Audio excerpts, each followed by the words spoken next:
Oh, You yeah. didn't dig in and talk, man. Yeah, I figured, I got a haul. One gentleman lives in Richmond and the other gentleman lives in.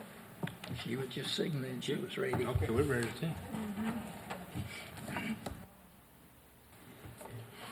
Sure does. Well, maybe next month. All right, ladies and gentlemen, good evening. We welcome all of you here tonight. I'd like to call this meeting to order, and if you would stand, we'll have our invocation and a pledge of allegiance.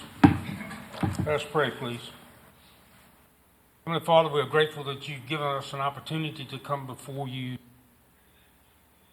directly into your throne room, Heavenly Father, to ask you to grant to us tonight just a portion of your wisdom to liberate the issues of our city.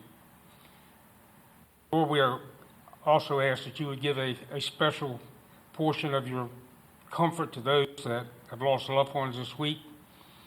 All of those families who are grieving because of loss of loved ones, we just pray that you would offer them just a portion of your comfort. We pray, oh Lord, tonight that any decisions that we make will be in the best interest of those that we serve. And we make our prayer in your Son's name. Of the United States of America, and to the republic for which it stands, one nation, under God, indivisible, with liberty and justice for all.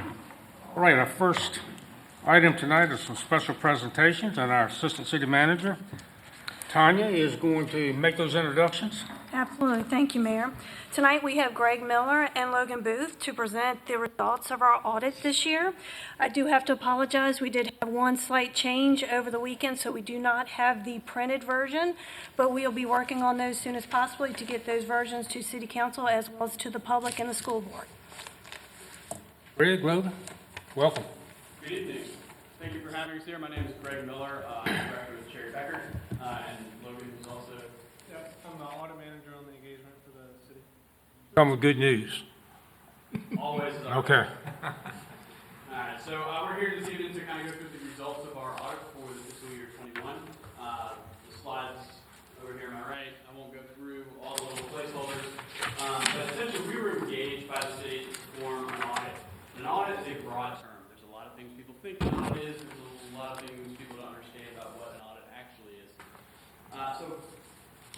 In terms of our engagement, we do a financial statement audit. That's over the city's financial statements and whether they are prepared in accordance with generally accepted auditing principles. And that financial statement includes the city, the schools, as well as the EIDA. We also have to perform our audit not just within generally accepted auditing standards, but also within government auditing standards. That's an additional layer of professional standards that we have to follow due to the nature of a city. And then because we're in the Commonwealth, the Auditor of Public Accounts has another set of compliance requirements that we have to look at while we conduct an audit of a city, county, or town within the Commonwealth. Within those specifications, there's a requirement for a Vrs Examination, and that examination is on the census data that's provided by the city and the schools to Vrs, that then Vrs uses to create the actuarial liabilities that then get recorded in the city's financial statements associated with those pension and OPEB plans. We also have to do agreed upon procedures. Those are specific procedures that are prescribed by the state over the comparative cost transmittal, which is taking the financial statements, putting it into a different form mandated by the state, and setting that back up to them so they can kind of compare everyone equally across the state. And then lastly, part of our engagement, there are a few non-attest services. Non-attest mean no assurance, we're not putting an opinion on, but still kind of work that is typical within an accounting kind of wheelhouse. So one of that's assisting in the drafting of the financial statements, assisting in developing that transmittal form, taking the information from financial statements, put it in the state prescribed form, and then the last piece is the data collection form, and that's same process for the state, but at the federal level. So that's kind of our engagement services. As I mentioned, not just the city's financial statements, but within the city's reporting entity includes the schools as well as the EIDA. And then kind of the bottom level is kind of matching up the opinion units within the financial statement. So you have your major funds within your governmental funds, your proprietary funds, et cetera, et cetera. Won't bore you too much to death, but I just wanted to make you aware of kind of how it sits out from a financial reporting entity. Service deliverables. Within the financial statements, this is a thick document. There's varying different pieces of information. There's multiple sections in there, and the information there varies from section to section. We have an introductory section that includes a letter of transmittal, certificates, org charts, etc. You have your financial section has MD&A, management discussion analysis, the financial statements, the notes, and then you have RSI, required supplementary information. There's a bunch of stuff in there, and our opinion is different depending on the section. So from an audit perspective, we design our audit in order to provide an opinion on the financial statements themselves and the notes to the overall financial statements. The other information in there has a varying opinion depending on its relation to the financial statements as a whole. So the middle column, our in relation to, is the other supplementary information. That's information further in the back of the financial document, and that information is derived from the same information that's used to prepare the financial statements. So since that information has been subjected to audit, we can do an in relation to opinion saying that that information is accurate in all material respects as it relates to the financial statements taken as a whole. The information on the right side, the introductory section, like I mentioned, the letter transmittal, has other information that doesn't lend itself to being audited. Just it's subjective in nature, so we can't give an opinion on that. RSI includes management's discussion and analysis. That's management explaining what happened during the year, and these are the results being the financial statements. It also has a little bit of an economic outlook, so I can't tell you what's going to happen tomorrow, so I can't give you an opinion on whether I think what management sees coming from an economic outlook for the city it is in all material respects accurate. And then last section is statistical section, and that's just trend tables for 10 years. That is 10 years of information in there. So neither of those three sections have any type of audit opinion or any assurance built around that information. From a compliance standpoint, on the government auditing side, we review internal controls over the financial reporting for the purpose of developing our audit procedures to ensure that they're appropriate in the circumstances. We don't review internal controls or test controls in order to provide an opinion on their operating effectiveness, solely for the design of our audit procedures. And then we also do test the compliance with certain provisions of laws, regulations, and contracts that might have a material impact on the city's financial statements. We are CPAs, we're not attorneys, so we can't give a legal opinion on whether the city is in compliance or not. That report would just include anything that we do note that may have material non-compliance associated. On the right-hand side is the uniform guidance. That's the compliance requirements for using federal awards, federal assistance awards. Same thought process on the left-hand side of under the orange. We review the internal controls and would report on any issues that we note within the internal controls. And the same thing from a compliance standpoint. We review the compliance requirements that OMB requires us to look at. We don't issue a legal opinion on compliance, but we disclose any material non-compliance that we would note as a result of our procedures. This last slide is just from a VRS perspective. We issue an opinion on the VRS, whether it was in compliance with the requirements that the VRS requires to put it, submit that. So that is an attest service. Agreed upon procedures, there's no opinion or assurance provided on it. Those are specific. We did step 1. Here's the result of step 1. Step 2, result of steps 2. There's no judgment involved. It's just us. Here's the procedure. Here's the results of the procedures. And then other services I mentioned, those are non-attest. Those are just services that we provide to the city in the course of our engagement. Overall timeline, if you have any questions on the timeline, I can answer those. I wasn't going to spend much time on this slide, but that's the overall timeline of our engagement.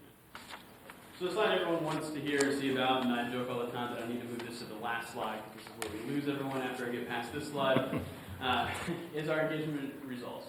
So from, I think it actually was this week last year, so 52 weeks ago, I was here to say that we have finished the financial statements, but we still have work to go on the compliance supplement from a compliance testing due to CARES and all those streams of funding at that point in time.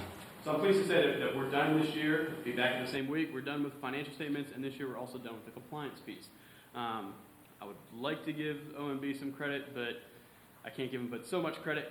They were still significantly delayed in getting their compliance issues or compliance supplement out. But we are completed with the compliance piece as well as the financial statement section this year. So a little bit ahead of where we were last year. From an audit perspective, as I mentioned, this is on the basic financial statements and the notes to the financial statements.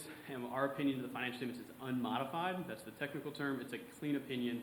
It's the type of opinion that you are looking at or looking for on the financial statements prepared by management. Again, same with the in relation to, that covers the supplementary information as well as the schedule of expenditure of federal awards, and that's an in relation to or a clean opinion.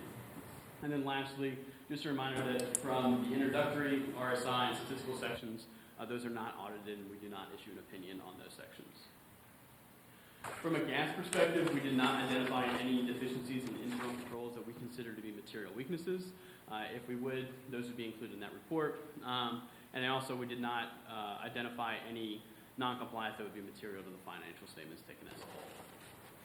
And those both points hold true, same from the uniform grant guidance standpoint, the federal audit, no items that we consider to be material weaknesses, and our results of our testing did not discover any material non-compliance. And lastly, from the audited APA specs, we had no noted items of non-material, no items noted of material non-compliance. So a little bit of a repeat, but did I go backwards? Sorry, so for the examination on VRS, that's the census data that's provided by the city and the schools, the Virginia Retirement System. We do issue an opinion on that, and that's in all material specs to the VRS requirements, so the unmodified type of opinion you're looking for. Agreed upon procedures is that comparative cost transmittal. Logan and I were actually just talking about that a couple minutes ago. That's in process. That can't even be started until the financial statements are done, because we're taking the financial statements, re-massaging things, and sticking it into a prescribed form by the state. So that's in process, and we anticipate completing that by the APA's deadline. And then lastly, other services, the last piece, just like the state piece, the data collection form, that's in process. It's just taking the schedule of expenditure for our awards and reallocating that based upon the Fed's form. And we, again, anticipate issuing that by the O&B filing deadline. And with that, I'll turn it over to Logan to go through our required communications. All right, thank you, Greg. So at the conclusion of our audit, we do have some communications that we are required to deliver to the City Council, with the first of those being any accounting policies that would have changed of the city. And the city did adopt 2 new auditing standards per the Government Auditing Standards Boards, and those are GASB number 84 relating to fiduciary activities and GASB 98. And GASB 98 is just a guidance that was put out to actually change the name of the financial statements, where previously it was the Comprehensive Annual Financial Report, and now it is the Annual Comprehensive Financial Report. So, other than that, there were no other changes of the accounting policies of the city. And our next required communication is the management judgment and accounting estimates. And those are certain line items in the financial statements that are subject to estimates and inputs that may be subject to bias. And we do perform audit procedures over those. And those managed and accounting estimates are the allowance for doubtful accounts relating to property taxes and accounts receivable, as well as the depreciation related to capital assets and the actuarially computed OPEB liabilities and pension liabilities that are computed by an external actuary. Our next required communications would be any auditing adjustments or any uncorrected misstatements for which there were none during the course of our audit. We did not have any disagreements with management, and we did not encounter any difficulties in performing our audit. Tanya and her group and Robin, everyone at the city is always a pleasure to work with, and we really appreciate it. We are not aware of any consultations with any external accountants other than ourselves. We did receive a management representation letter dated today, which kind of completes our issuance of the financial statements. And then we are not aware of any auditing findings or issues that we would have had to communicate to you all today. And lastly, of the required communications, we would be required to note any instances of that would impair our independence of the city, and we can affirm that we are independent based on our procedures that we perform in our acceptance process. And lastly, just a few upcoming accounting changes that we want to just very briefly touch on. Most notably, it will be an accounting change in fiscal year 2022, which will be GASB number 87 relating to leases. And that will just change how leases are accounted for, where currently there is a distinction between a capital lease and an operating lease. And under GASB 87, all leases will be capital leases, so the city and all of its funds will bring on an asset of the operating lease, where previously that was only run through the statement of activities with an expense. So there will be some changes to the reporting of the city based on the leases that the city holds. And other than that, we have some other accounting changes in here that I'll just include for kind of illustrative purposes, but I won't go over them in particular, and we're happy to answer any questions on any of these. But other than that, we will open it up to any questions from the council. Greg, we know that, you folks have done a good job. It's fair to say that our staff is phenomenal. Yeah. You want to point that out? Just want to point that out. All right. Are there any questions of Greg or Logan?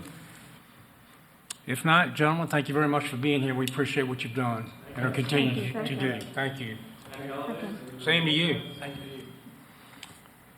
All right. Our next presentation would be done by our Assistant City Manager. She has a holiday house and light decorative contest and a years of service employee recognitions. Tanya? Okay. Though I'd like to take credit for the holiday lights, it's actually Dave and Gretchen who's put this together. I just get the fortunate to actually introduce it to City Council and to our public. So this year, for our 2021 City of Poquoson Holiday Light Decorating Contest, this is the second year. We'd like to thank everybody for participating in it. We had 20 houses who were entered, and our judges, some of whom are our council members, got to drive around the city and actually select who the winner was. Later on this week, we will put up locations for each of the houses for our citizens and patrons who would like to visit all the houses and en route to all of them and take a look at them. So the winner happens to be Carol and Jesse Wood. Took first place. Second place was Kelly Rugger. Third was Nancy Scott. And most creative was Marie Trice. So we'd like to thank all those individuals and congratulations to the Woods on their winning. Good job. And again, thank you, Gretchen and Dave, for all their hard work towards this. Next, I'm going to move over to our City Service Award. This is something that we typically had done during the city luncheons, but due to COVID, we've been unfortunately to bring everybody together and kind of recognize them. We felt like last year this is a good opportunity to let our staff know how much we appreciate them, as well as their years of service. And I'd like to thank Jessica Hartley for putting this together for me tonight. So we are going to start off with our 5-year award. And the great thing of this, she's got it automatically. I don't even have to touch. Love technology. So first we have Officer McCray with the police department. He has 5 years of service. Officer Whitley, again, 5 years of service. We have Jonathan Deal, firefighter paramedic, again, 5 years of service. Jessica Firth, firefighter EMT, 5 years of service. We have Katie Gones, record administrator with the police department, 5 years of service. And of course, Jessica Hartley, our library director, with 5 years of service. Next, we like to recognize those with 10 years of service. First, we have firefighter EMT David Dixon. Then we have our own Lieutenant TJ Farrington, as well as Charity with the economic development. Next is our 15 years of awards. We have Sergeant McClare with the Police Department. We have Regina White, Deputy Commissioner with the Commissioner of Revenue. We have Christopher Jensen. He was one of our chief mechanics with our Fleet Division. We have Master Police Officer Troy Curry. And we have JP or John Linton, Lieutenant of the Fire Department. Now moving on to our 20 years of service. We have our own Gretchen Guttenhauer, Assistant Director of Community Recreation. We have Christine Staples with the Assessor's Office. 25 years of service. We have Mark Boson in our Public Works. We have Mel Inslee with Community Recreation. And finally, with our 40 years, we have our own Deputy Fire Chief, Michael Bryant, with 40 years of service. I'd like to thank our individuals for all the years of service, even for the ones that are not recognized. Your dedication to the city is much appreciative. Thank you. Okay. Good job, Tanya. Good job. Thank you, Tanya. All righty, let's move on to our audience for visitors. If there's anyone in our audience who would like to address council on any issue, we'd be delighted to hear from you at this time. Okay, seeing none, we will move on to approval of our minutes. Regular session, November the 8th. Mayor, I move that we approve the minutes of our regular session of November 8th, 2021. Thank you, sir. Second. Okay, we have a motion made and seconded to adopt the minutes from our regular session, November the 8th, 2021. Any concerns, comments, additions, corrections? If not, Ms. Kim? Vice Mayor Freeman. Aye. Councilwoman Andrews. Aye. Councilman Southall. Aye. Councilman Five. Aye. Councilman Hucks. Aye. Councilman Green. Aye. Mayor Hessel. Aye. Mr. Mayor, the motion carried by a vote of 7-0. All right, thank you, Kim. Next item, item F, is a public hearing. It's an ordinance making additional appropriations and transfers fiscal year 2022 for general fund and capital project fund, Poquoson City Public Schools. Tanya? Okay. Tonight, council members, mayor, we have an ordinance making additional appropriations for the school board. I do have the superintendent that will be here to introduce the items in which we are appropriating tonight. Okay. Mr. Tillett, good to see you, sir. Good to see you, Mr. Mayor. Before you get started, I'm gonna call you Mr. Superintendent, but then I decided to call you Mr. Tillett. Now I'm gonna call you Artie.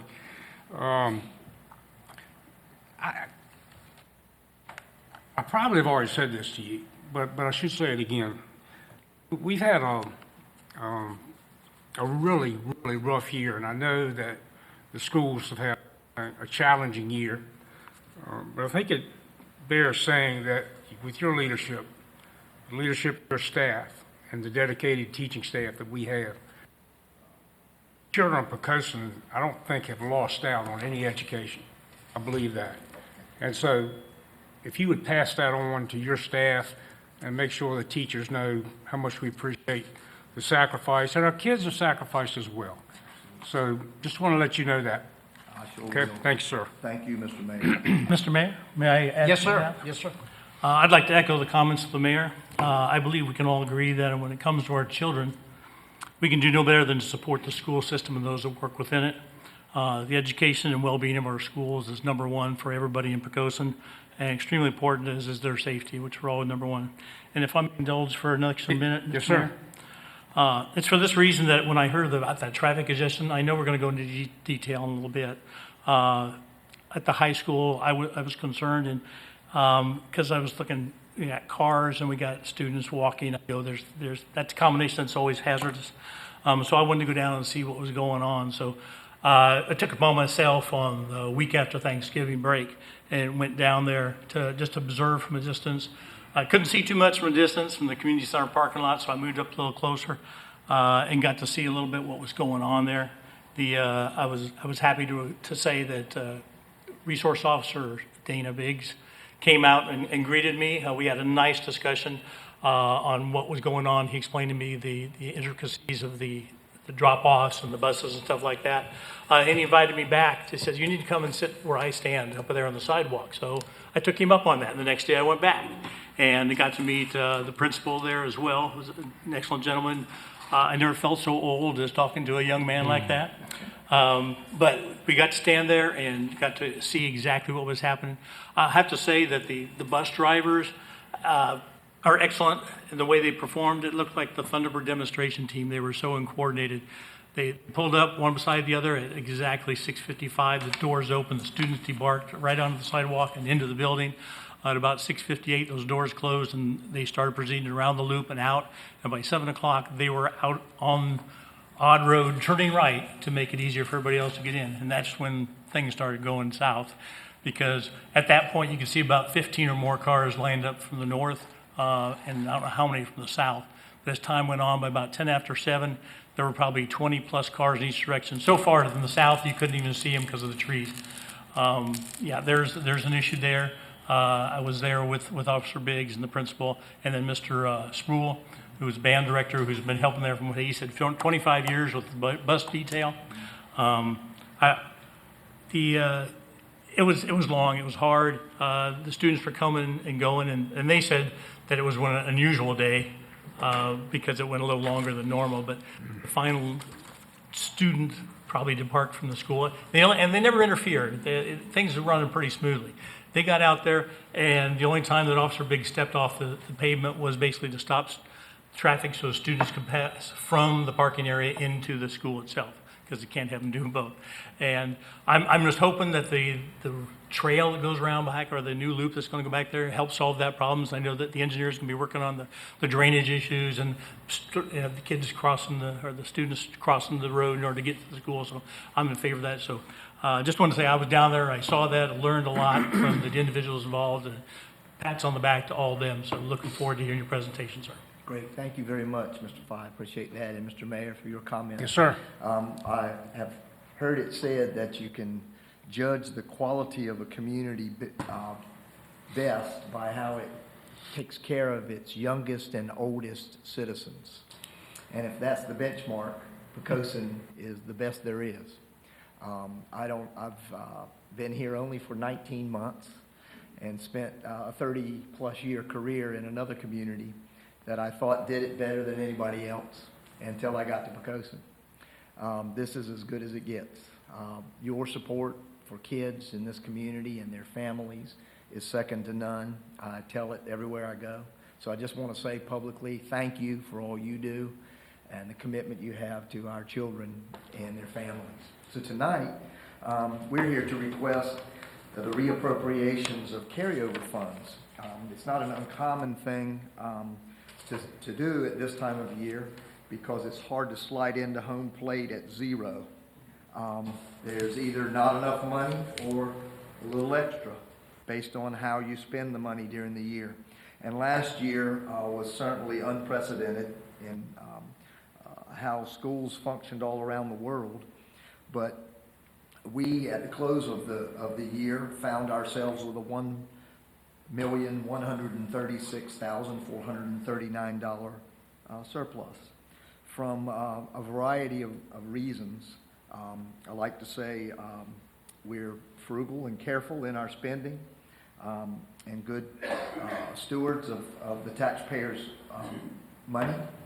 As well, we received additional unanticipated sales tax revenue. When I got here, I was a little panicked when I realized that part of our funding formula is sales tax, and we are in a pandemic when stores were closing and reducing hours, and folks were quarantined at home for part of that time, until I realized that Amazon counts. So we received significant funding from sales tax that we had a hard time projecting, which was good news. It's a good problem to have. So citizens keep spending. Part of that money goes back to your schools.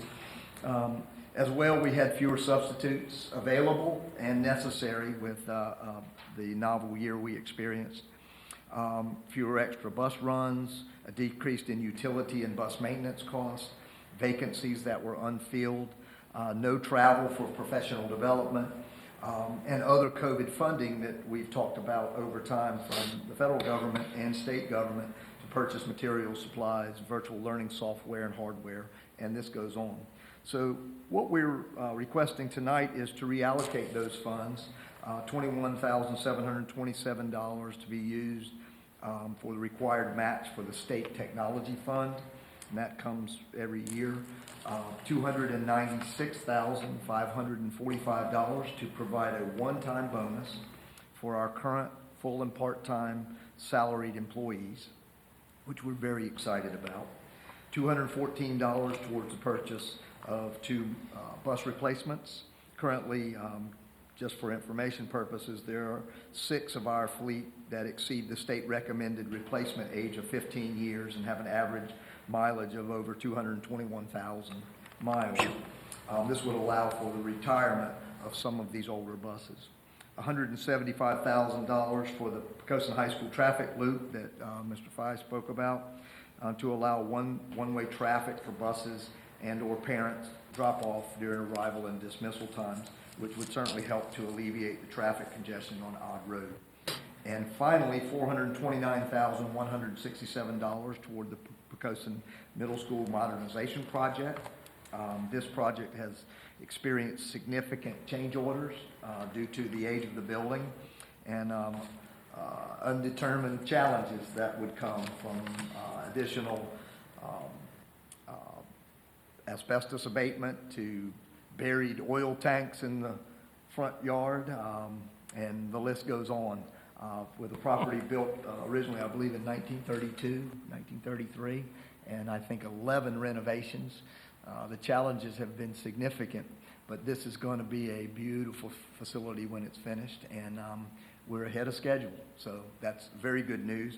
But we're planning to have this $400,000+ as an additional contingency fund, and then if we don't need it for additional change orders, we'd like to buy new furniture, which was not originally part of the plan for this facility. To be careful with the funding, we were planning to move older furniture into that new space, and so we're hopeful not to have to do that, and these funds will help us toward that end. So that's a general rundown of how we intend to use this carryover funding if approved by council tonight. And again, we thank you so much for your support. I'm available for any questions you may have. Any questions of the superintendent? Our job is to act on his request, and I would entertain a motion to do that. I move that we adopt an ordinance making additional appropriations and transfers for fiscal year 2022 for general fund and capital project funds as described by the superintendent. Okay? Second. All right, we have a motion made and second that we adopt that ordinance.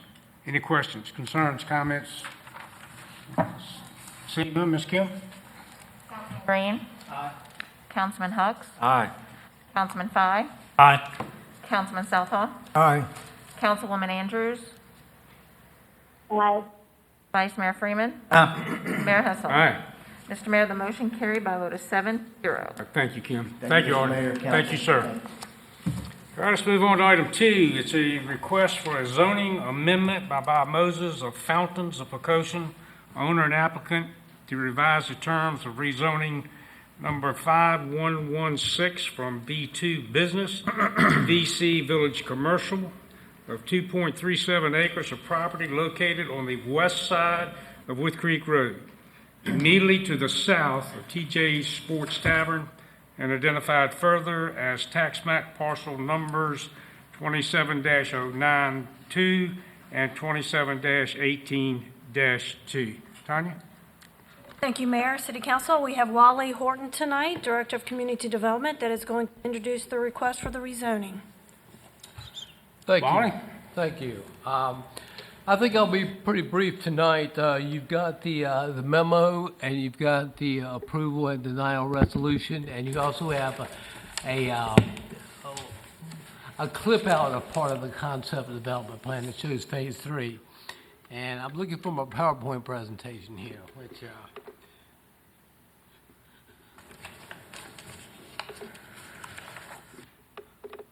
where is it?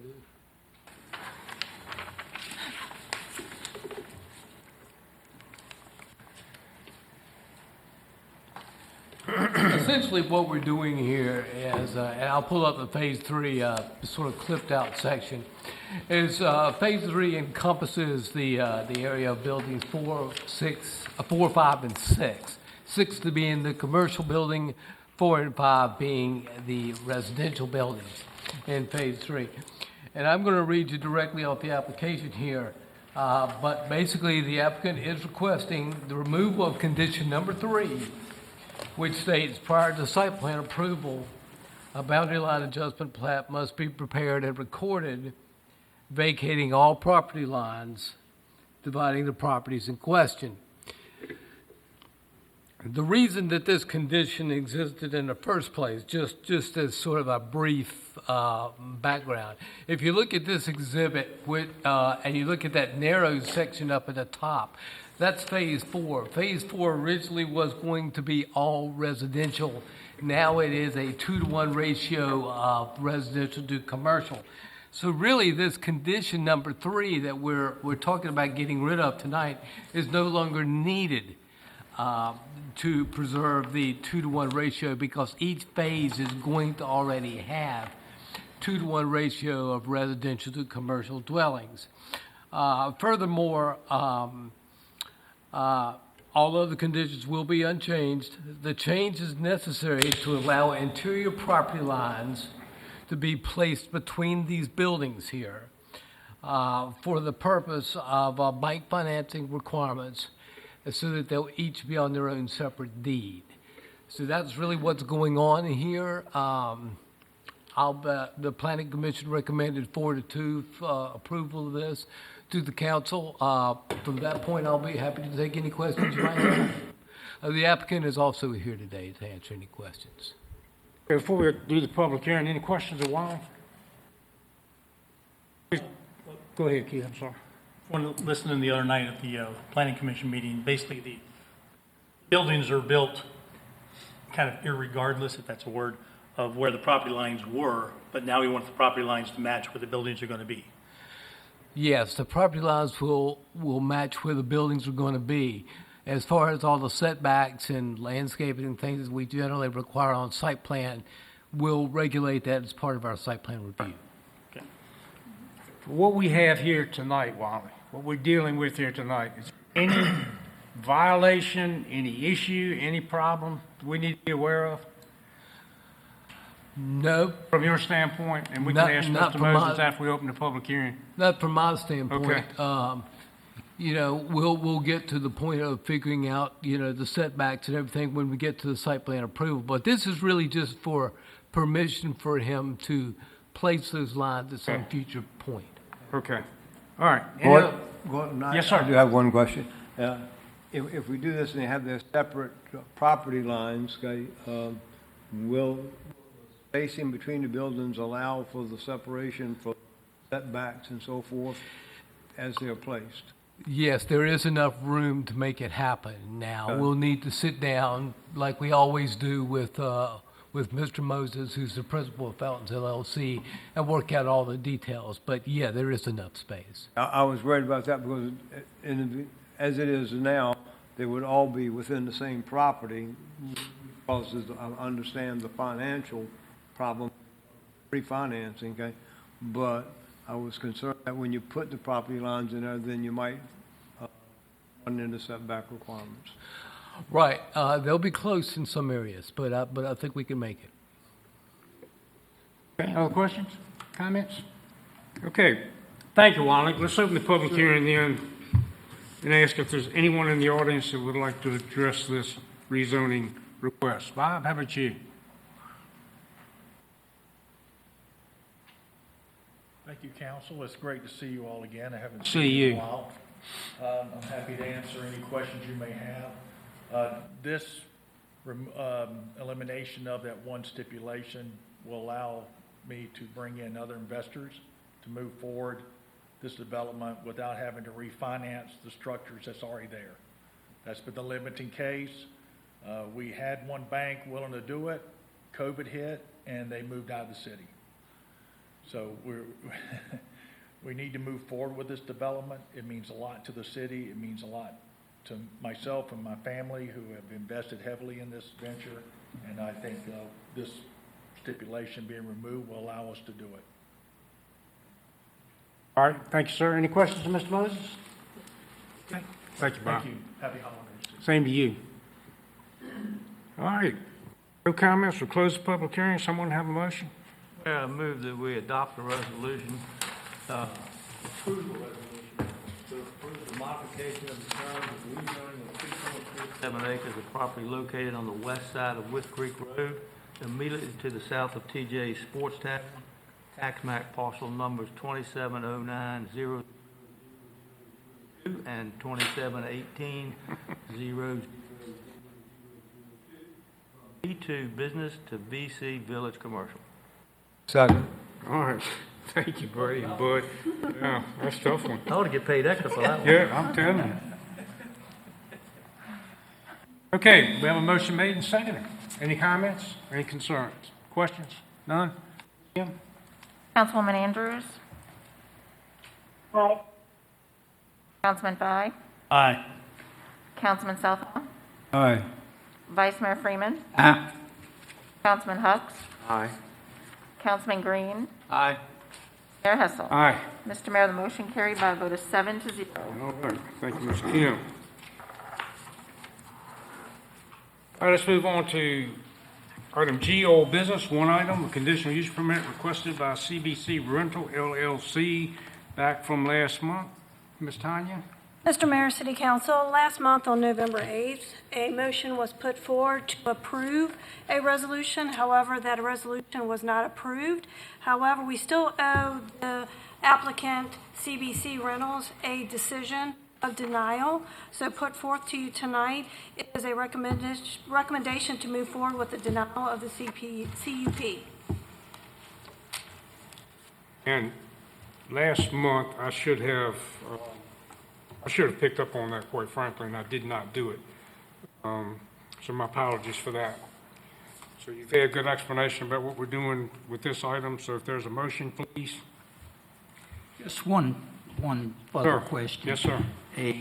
According to our city ordinances, a motion to approve that fails is not a denial. Okay.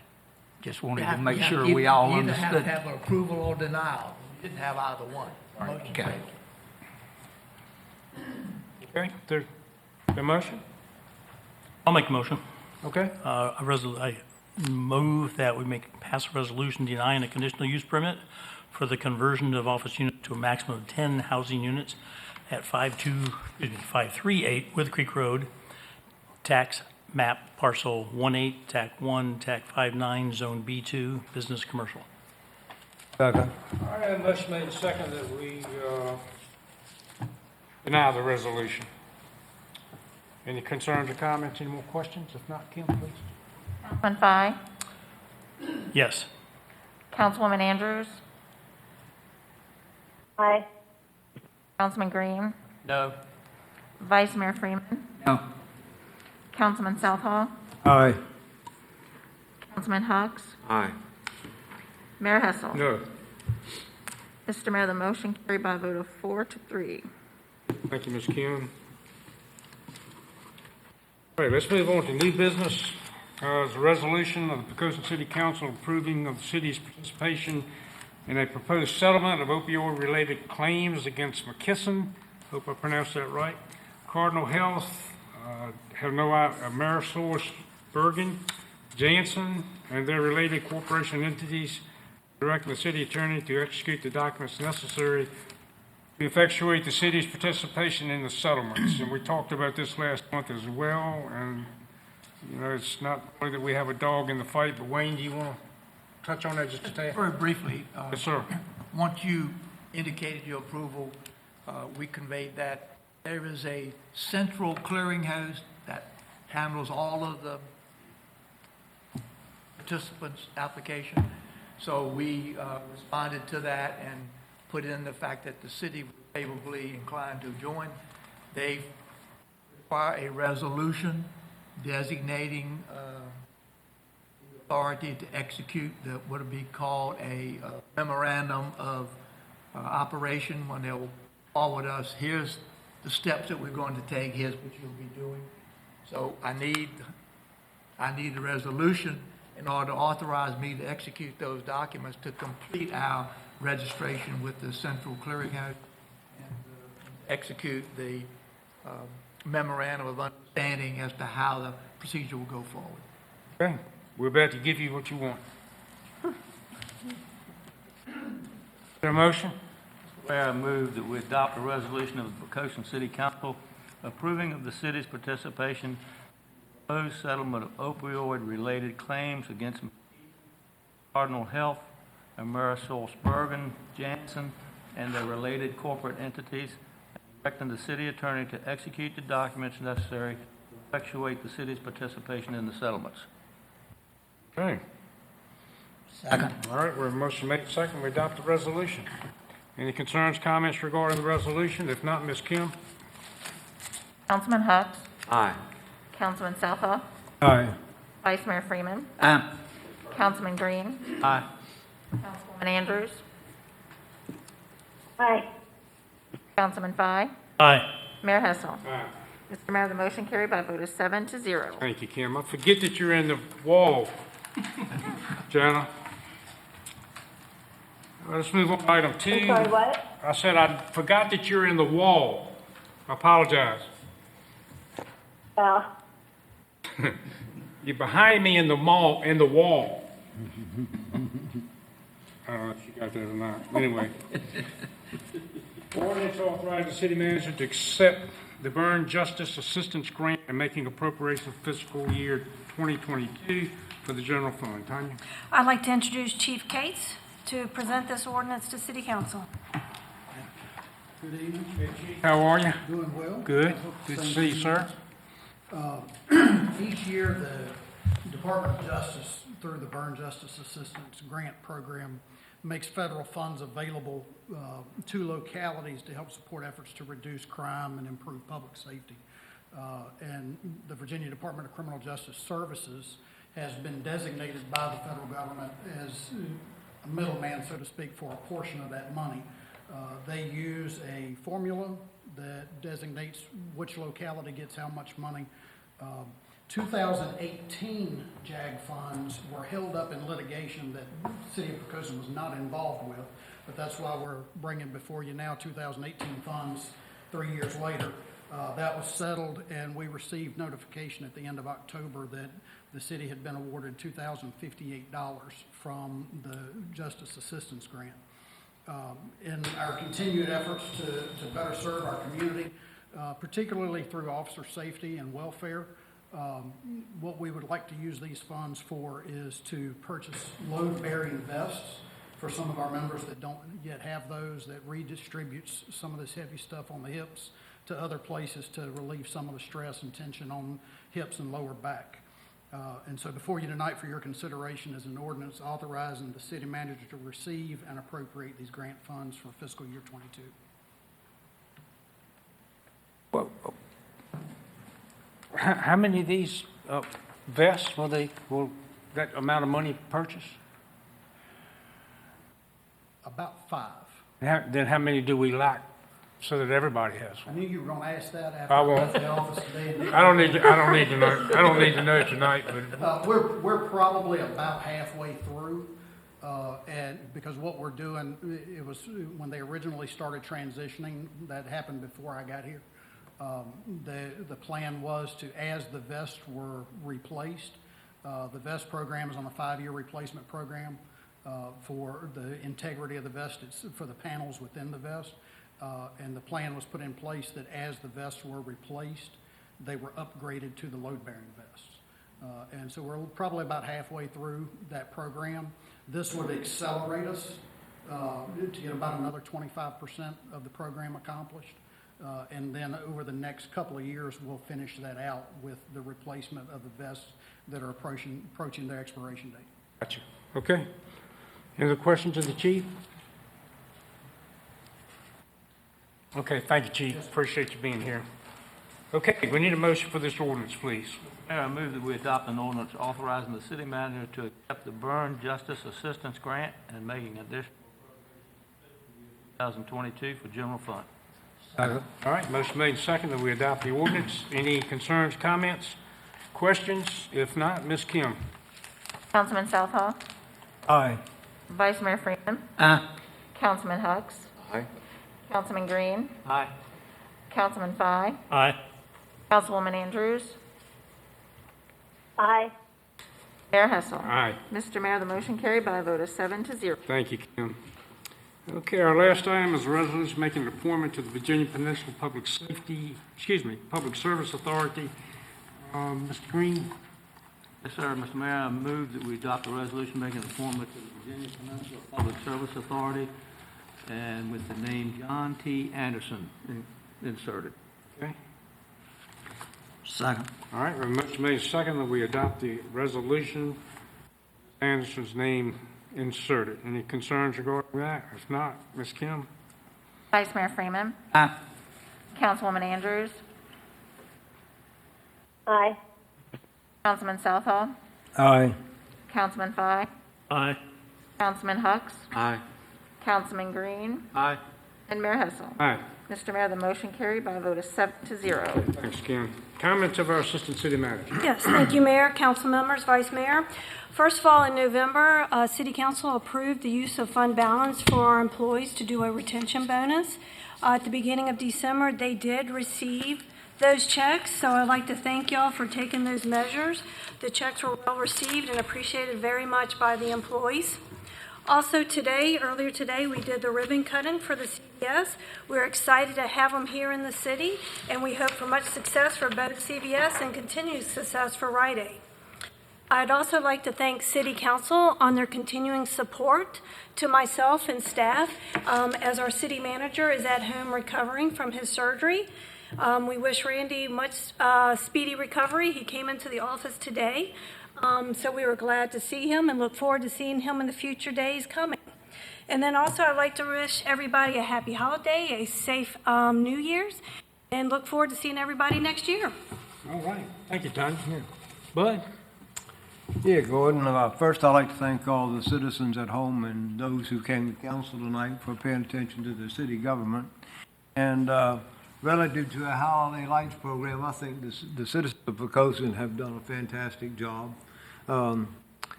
Not that it's pertinent, but I have this puppy dog that has to go for nightly rides most nights, okay? And we go around the city and we look at and we were looking at the city lights all around the city before the contest started. And the people who have done the work of lighting their homes have done an excellent job. I think people are glad to get outdoors and try to start having life again after COVID. And many more people, I think, are putting up lights this year than I've seen in a long time. One thing that gave me a little bit of a concern is that I was one of the judges, and we looked at the 20 properties that had applied, and they did a fantastic job. But I'll tell you that when you get your list of where the properties are and go look at them, don't just go to those 20 and stop, because if you travel the roads of Poquoson, you'll see some beautiful homes. Okay? And we have passed numerous houses that probably would have won or very close to have won had they applied. And I was concerned that maybe some of the citizens didn't know that, hey, you have to apply to be judged, and they did a whole lot of work to try to win and weren't judged because they didn't know that you had to apply. So anybody who's listening to these comments, tell your neighbors that have gone and done all that work, please apply, because you may win next year. Okay? They've done a fantastic job. Thank you. Okay, thank you, Bud. Ms. Janner? I just second what Bud said. Wish everybody in the city Merry Christmas, Happy Holidays, whatever it is you celebrate this time of year. And just thank you for all our city employees and their years of service. It's nice to have so many city employees that stay with us long term. And it's just a great city to be in, and that's it. Okay, thank you, Tanya. Jana. David? Thank you, Mr. Mayor. Yes, sir. I'd like to comment on the election that was held last month, and I should have made these comments at last month's meeting, but I failed to do so, and I apologize for the oversight. But election integrity in the media to a large extent lately, and I'm so thankful that our elections in Poquoson run so smoothly, have no issues that I know of. So I'd like to recognize and thank our registrar, Ms. Tammy Pinckney, and her entire staff. Thanks so much to our electoral board, and also to all the volunteers from throughout the city that give their time for such a successful election. So we're very thankful for that, and we thank all those involved. Same lines, I thoroughly enjoyed the parade this year. The Christmas parade was great. I'd like to thank all the staff members that contribute. I know the various city departments all work together to make a very complex event, to make it look easy, and we're thankful. So thanks so much to Dave Callis, Gretchen Gokenhauer, our parade director, Ms. Debbie.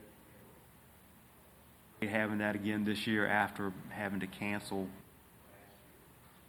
Also, it's so nice to have the depth and capacity of talent in our city staff.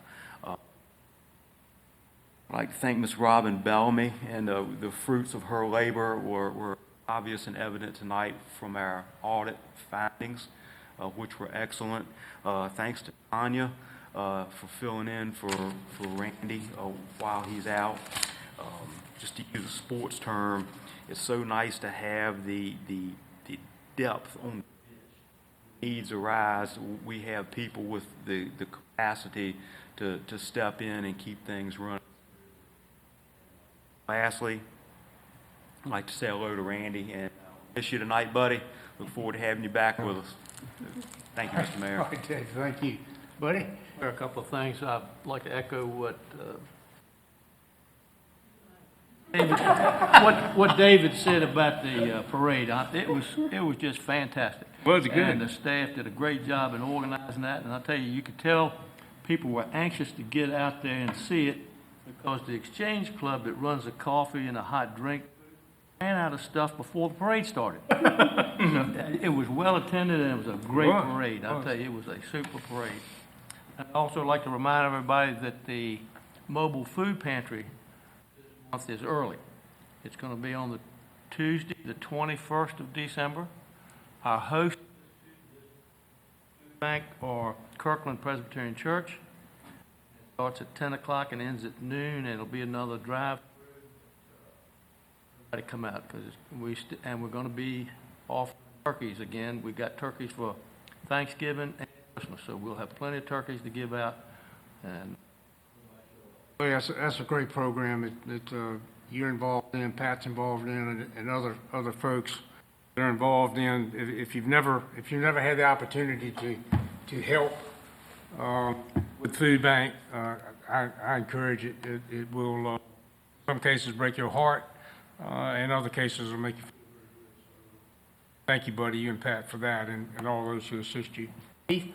Yes, thank you. I'd like to wish happy holidays to everyone in the greater Poquoson area, including the suburbs of York County and Hampton. My shout out would go to the Public Works. I saw them out today picking up leaves and raking up swales and ditches and everything last couple of, well, a lot of us get to stay inside and point. They're outside picking up stuff in the rain and the sleet and everything else. I really appreciate everything they do in Public Works. And lastly, a personal note, I want to say happy birthday to my little girl. My daughter's birthday today. She's a young 43 years old. Oh, happy birthday. Happy birthday. All right, Kerry?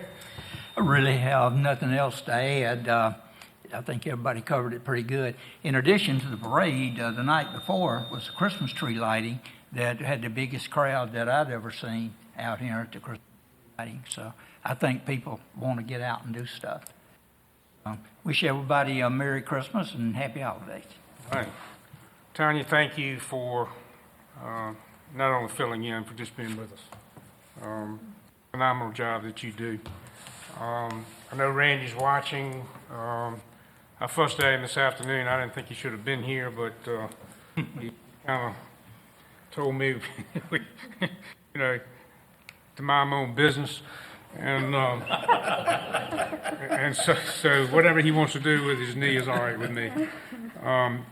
In picking up on a lot of council statements, you know, and we say a lot about this, and it's certainly accurate, but our staff, the entire staff, those that were mentioned here tonight with those longevity awards, people like Robin who've been here for many years. I know that I'm closely worked with Kim and Christy, do an awful lot for me and actually kind of keep me straight, as a matter of fact.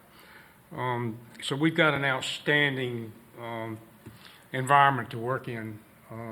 Staff spends many hours trying to make this council look good, and sometimes that's not easy. But they do a great job. The Christmas parade, certainly, it's already been said, was great. The night before, Carrie, as you bring forward, was actually, and I think you're right. I think it was the largest gathering, unless it was a homecoming football game, that I've ever seen in the time that I've been associated with it. Certainly, Merry Christmas to all of our folks. You know, last year was kind of a bummer for Christmas. I think this year will be much better, and we hope that, you know, all of our families have a great Christmas and it turns into a really great New Year for everybody. There's one other item the council needs to know about that's just kind of it bothers me. I've written the letters that I think I need to write. But there's an issue, and we have some military folks, some career military folks on this council, and it has to do with what's called concurrent receipts. Basically, what it says is that what the Congress is saying is that a person who served a couple of years in the military and was wounded, whether they lost one arm, they lost an arm and both legs. In some cases, both arms and both legs. It costs too much of a cost to the federal government to pay these folks their retirement that I think they earn, quite frankly. I don't know what you have to do. I don't know what you have to lose in order to be paid $750, $800 a month, which is exactly what it amounts to in most cases. These folks, you know, some of them were there 6 months in whatever field they were in. Some of them were there more than 6 months. But the bottom line is I don't think the Congress is treating those folks right, and we have a bunch of them right here in Poquoson. And so I did not include counsel in the letter. I didn't think it was appropriate. But Senator Kane has the letter. Senator Warner has the letter. And I'm just shocked that we would hear from our congresspeople, senators, that this was too expensive to fund. And so for those guys that are out there and those ladies that are out there that live here or elsewhere, we're going to take it from a local level and see if there's something we can do to help you. It's just unspeakable that our veterans are being treated that way. I had no idea. Got a call from a retired colonel in California who informed me about the issue that he's been fighting for 7 years. 7 years. He can't even talk to these people, let alone get them to act. So we're going to do what we can from a local level to put as much pressure on those folks who are saying it's too expensive to fund. To me, it's just ridiculous, and they ought to be replaced. The people that you have some empathy for somebody who would give all of their limbs for their country, and now you don't want to pay them. So anyway, that's my 2 cents for that. Anything else, buddy? Could I make a suggestion, Yes, sir. Mr. Mayor? Yes, sir. I know you said you thought a letter from council was inappropriate, whatever the word is. I can't come up with words tonight, but anyway, perhaps we could write a letter and have the veterans on the council Sure. It just seemed like to me, buddy, the only reason I didn't include council in it was because at that time, it was just a personal issue to me. Right. But certainly to do one, then have the entire council sign that letter and point out the fact that we do have veterans on this council who, you know, are behind these kinds of people. But it's just it really bothers me, and it should bother everybody. It should bother everybody. Disgraceful. Okay, we'll get it done. Okay. We'll get it done. Okay, anything else? Okay, we need a motion to adjourn. So move, Mr. Mayor. All right. Second. Motion made and second to adjourn. Ms. Kim? Aye. Councilman Hux. Aye. Councilman Fye. Aye. Councilman Southall. Councilwoman Andrews. Aye. Vice Mayor Freeman. Aye. Mayor Hessel. Aye. Mr. Mayor, the motion carried by a vote of 7-0. All right, Kim, thank you. We are adjourned.